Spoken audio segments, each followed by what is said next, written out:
സുഹൃത്തുക്കളെ, ഞാന് എന്റെ കണക്കിന് വളരെ പ്രധാനപ്പെട്ടൊരു കാര്യം ആണ് പറയാൻ പോകുന്നത്. ഇതല്ലേ ചോദ്യം ഇതാണ്: നമ്മുടെ ജീവിതത്തിലെ ഏറ്റവും വലിയ സമ്പത്ത് എന്താണ്? എങ്ങനെ? നമ്മുടെ ജീവിതത്തിലെ ഏറ്റവും വലിയ സമ്പത്ത് എന്താണ്? എനിക്കിപ്പോ 70 വയസ്സായി. ഞാൻ എന്നെ കൊണ്ടാവുമ്പോൾ ചിലരൊക്കെ വായിക്കുകയും പഠിക്കുകയും ചെയ്തിട്ടുണ്ട്. പല നാടുകളിൽ യാത്ര ചെയ്തിട്ടുണ്ട്.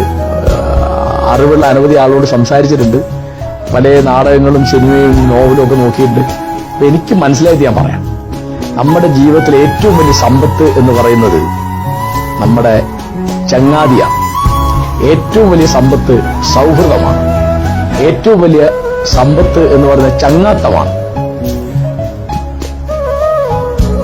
ഇതിൽ വലുതാണോ കുടുംബം? അല്ല.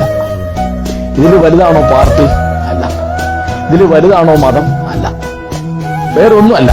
വേറെ നിങ്ങൾക്ക് എന്ത് കിട്ടിയാലും, നിങ്ങളുടെ എത്ര വലിയ വീടുണ്ടെങ്കിലും, എത്ര വലിയ കാറുണ്ടെങ്കിലും, എത്ര വലിയ ഉദ്യോഗം ഉണ്ടെങ്കിലും, എത്ര പ്രസിദ്ധി ഉണ്ടെങ്കിലും ഒന്നും നിങ്ങൾക്ക് ഒരു യഥാർത്ഥ സൗഹൃദം കൊണ്ട് കിട്ടുന്ന സുഖം, സന്തോഷം കിട്ടില്ല. എന്താണ് അതിന്റെ കാര്യം?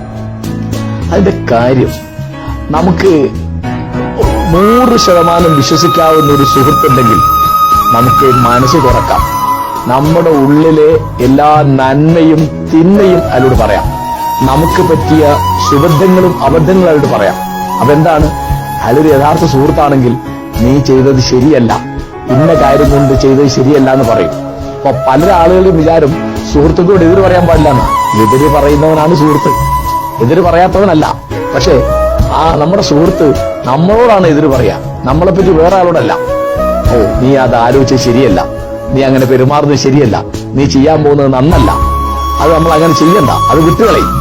അല്ലെങ്കിൽ അത് നീ ആ പണി എടുക്കണം, ആ പരീക്ഷ പാസ്സാവണം, അല്ലെ ആ പുസ്തകം എഴുതണം, അല്ലെ ആ ബിസിനസ് ചെയ്യണം, അല്ലെങ്കിൽ ഇന്ന ആളെ കൂട്ടാളിയാക്കിയിട്ട് പങ്കുകാരനായിട്ട് പാർട്ണറായിട്ട് കൂട്ടണ്ട എന്നൊക്കെയുള്ള ഉപദേശങ്ങൾ തരിക, നമ്മളെ വിമർശിക്കുക, നമ്മുടെ സന്തോഷത്തിൽ പങ്കുപറ്റുക, നമ്മുടെ ദുഃഖത്തിൽ പങ്കുപറ്റുക. ഒരു യഥാർത്ഥ സുഹൃത്തുണ്ടെങ്കിൽ നമ്മുടെ സന്തോഷം ഇരട്ടിയാവും. ഒരു യഥാർത്ഥ സുഹൃത്തുണ്ടെങ്കിൽ നമ്മുടെ ദുഃഖം പകുതിയാവും. ഒരു സംശയമില്ല. ഇംഗ്ലീഷിൽ ഞാനൊരു തമാശ വായിച്ചിട്ടുണ്ട്. എന്തൊരു കഷ്ടമാണ്, നമ്മുടെ ബന്ധുക്കളെയൊക്കെ ദൈവം നേരത്തെ തീരുമാനിച്ചു ആണല്ലോ.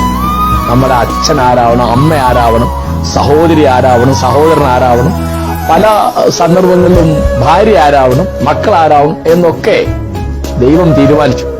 ആ പഴമൊഴി പറയാണ്, പക്ഷേ ദൈവത്തിന് നന്ദി, എന്റെ സുഹൃത്തുക്കളെ തിരഞ്ഞെടുക്കാനുള്ള സ്വാതന്ത്ര്യം ദൈവം എനിക്ക് തന്നിട്ടുണ്ട്. അതാണ്, നമ്മുടെ ബന്ധുക്കളെയൊക്കെ വേറെ സാഹചര്യം ഉണ്ടായതാണ്.